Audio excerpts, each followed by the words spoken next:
يجب أن نوثق الحقيقة. العالم كله يشاهدنا الآن. في بغداد، على ضفاف نهر دجلة، وفي مبنى يرتفع ل18 طابقاً، شهد هذا الفندق ويلات الحروب وسقوط أنظمة وميلاد أخرى. هنا صحفيون دخلوا ولم يخرجوا قط، وأسرار دفنت في أعماق جدرانه. إنه فندق فلسطين، الأشهر في تاريخ العراق الحديث، المكان الذي تلتقي فيه الوجوه والوجهات كلما تغير وجه الدنيا في بغداد. أهلا بكم في حكايات آخر الليل. رحلتنا اليوم إلى بغداد، سنستقر في مبنى واحد وننصت لكل ما رآه، فالمباني التي تشهد التاريخ تعرف أسراراً لا تستطيع كتمانها للأبد. شيد فندق فلسطين في السبعينيات في عهد البعث وطفرة البترودولار.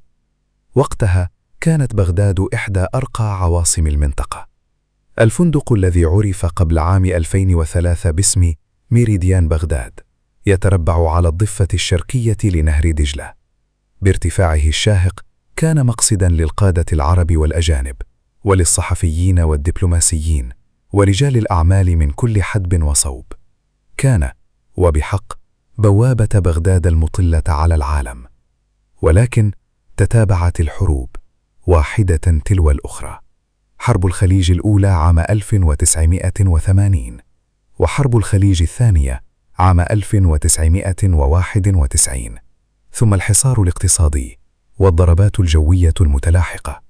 ورغم كل ذلك ظل الفندق واقفاً، شاهداً وصامتاً.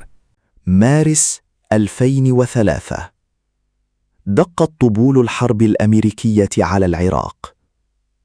توافد الصحفيون من كل حدب وصوب نحو بغداد، وكانت وجهتهم الأولى فندق فلسطين.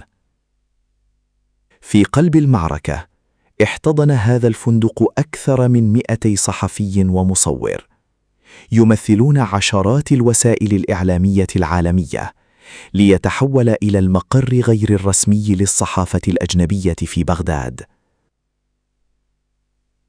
صار الفندق عالماً قائماً بذاته، فبينما كانت لغة القنابل تملأ الأفق في الخارج، كان الداخل يضج بحركة لا تهدأ. مراسلون يبثون الأحداث مباشرة، دبلوماسيون يتفاوضون عبر الهواتف، مدنيون عراقيون يحتمون من القصف، وجواسيس من أطراف عدة لا يحتاجون لتعريف. في مبنى واحد اجتمعت كل خيوط الحرب، جميعهم يراقبون الانفجارات ذاتها من النوافذ ذاتها. 8 أبريل 2003، في الصباح كان المصورون في الطوابق العليا يوجهون عدساتهم نحو قلب بغداد، يوثقون اللحظات الأخيرة للمقاومة. 11:15 صباحاً، دبابة أمريكية من طراز M1A1 تصوب مدفعها نحو الفندق وتطلق قذيفة غادرة. أصابت القذيفة الطابق 15. رحل على إثرها صحفيان كرسوا حياتهم لنقل الحقيقة: خوسي كوسو مصور وكالة رويترز، وتاراس بروتسيوك مصور القناة الأوكرانية، وأصيب 3 آخرون. صحفيان كانا يوثقون الحرب من غرفتهما، فصار جزءاً من مآسيها. الجيش الأمريكي زعم أن الدبابة ردت على نيران انطلقت من الفندق، لكن الصحفيين هناك أكدوا بصوت واحد: لم تكن هناك نيران، كنا نوثق الحقيقة بالعدسات فقط. انتهت التحقيقات اللاحقة دون إدانة، لكن الجرح لم يندمل، والسؤال لا يزال مفتوحاً. بعد سقوط بغداد في 9 أبريل عام 2003 تغير العالم، وتغير الفندق معه. بقي الصحفيون وجاء الدبلوماسيون، واتخذت القوات الأمريكية من المنطقة المحيطة مقراً لها. بعد عام 2003 أصبحت المنطقة المحيطة بفندق فلسطين جزءاً مما عرف بالمنطقة الخضراء، تلك المنطقة المحصنة في قلب بغداد التي ضمت القوات الأمريكية والحكومة العراقية الجديدة. والفندق نفسه ظل شاهداً على حقبة جديدة، حقبة الفوضى والاغتيالات والتفجيرات والمجهول.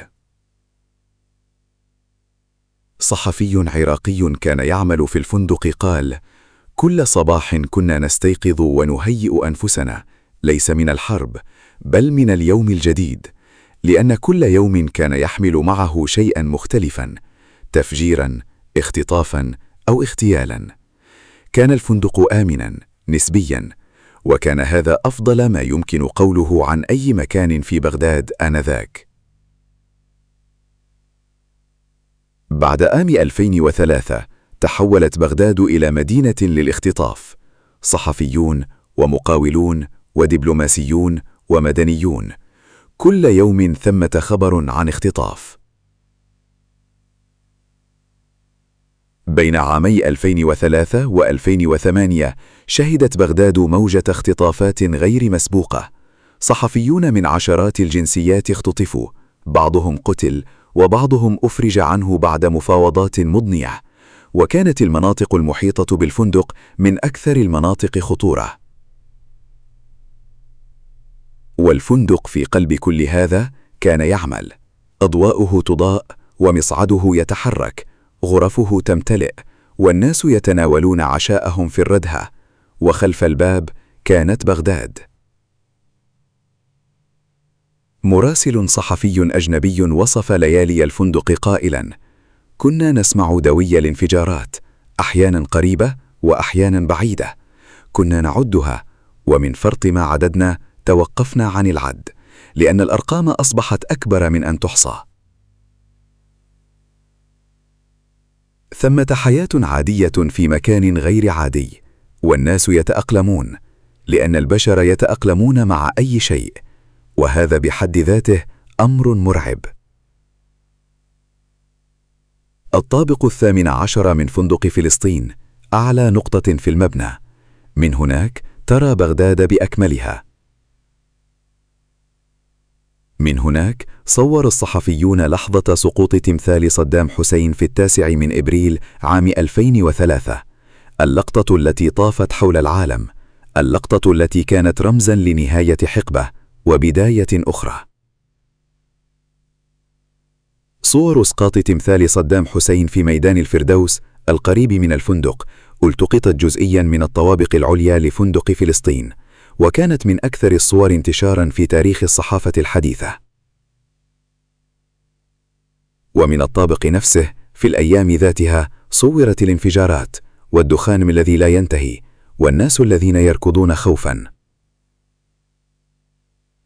مبنى واحد شهد نهاية نظام وبداية فوضى، وكلاهما من الطابق نفسه، من النافذة ذاتها.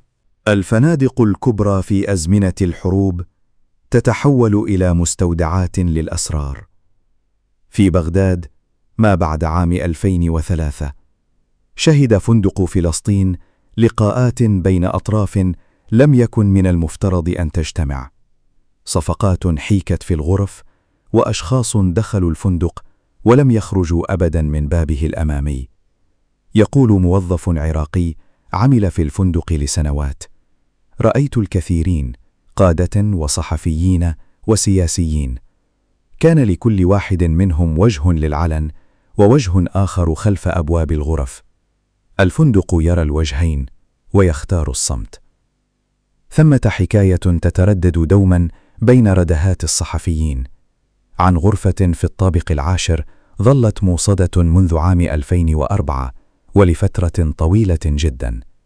لم يعرف أحد السر الكامن خلف بابها، لا إدارة الفندق ولا سواها. هناك أبواب تغلق ولا تفتح أبدا، وأسئلة تطرح ولا تجد جوابا. والفنادق كالمدن تماما تحتفظ فندق فلسطين لا يزال قائما في قلب بغداد، على الضفة ذاتها من نهر دجلة. لا يزال الفندق يستقبل نزلاءه حتى اليوم، وإن فقد بريقه القديم. المنطقة المحيطة به تبدلت ملامحها، ومعظم الصحفيين الأجانب لم يعودوا يتمركزون فيه كما كان الحال قبل عام 2010. الجدران لا تزال واقفة، والمصعد لا يزال يعمل، والغرف لا تزال تستقبل الغرباء. لكن بغداد التي تحيط به لم تعد بغداد ذاتها. وأحيانا في سكون الليل، حين يهدأ ضجيج المدينة وتخفت الأضواء ويجري النهر في صمت من تحته، تشعر وكأن هذا المبنى يتذكر.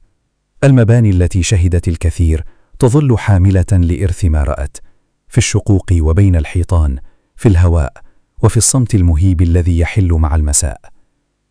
فندق فلسطين يضعنا أمام سؤال جوهري: ما هو ثمن الشهادة على التاريخ؟ الصحفيان اللذان فقدا حياتهما في عام 2003 كانا يؤديان عملهما، كانا يوثقون الحقيقة ليرى العالم ما يحدث، ودفعا حياتهما ثمنا لذلك. والسؤال الذي لا يزال يتردد بعد 20 عاما: هل كانت القذيفة محض خطأ أم كانت قرارا؟ حققت محكمة إسبانية في مقتل الصحفي خوسيه كوسو، وأصدرت في عام 2009 أوامر اعتقال بحق 3 ضباط أمريكيين، لكن الولايات المتحدة رفضت تسليمهم، لتبقى القضية معلقة بلا حسم حتى يومنا هذا. جريمة بلا إدانة، وضحايا بلا عدالة، وفندق شهد كل شيء ولا يزال صامتا. فندق فلسطين في بغداد ليس مجرد بناء من خرسانة، إنه شاهد على حروب وسقوط، على ميلاد وموت، على بشر مروا من هنا وآخرين تواروا خلف الجدران، على أسرار دفنت في ثنايا المكان. بغداد التي رأيناها في نشرات الأخبار كانت تضم بشرا حقيقيين، يعيشون حياة حقيقية، ويخافون خوفا حقيقيا، ويحبون حبا حقيقيا، في مدينة أصبحت رمزا لكل ما يمكن أن يواجهه الإنسان. شاركونا في التعليقات: ما هي ذكرياتكم حين شاهدتم صور سقوط تمثال صدام حسين؟ وما هي الحكايات التي لم يرويها أحد بعد عن تلك الحرب؟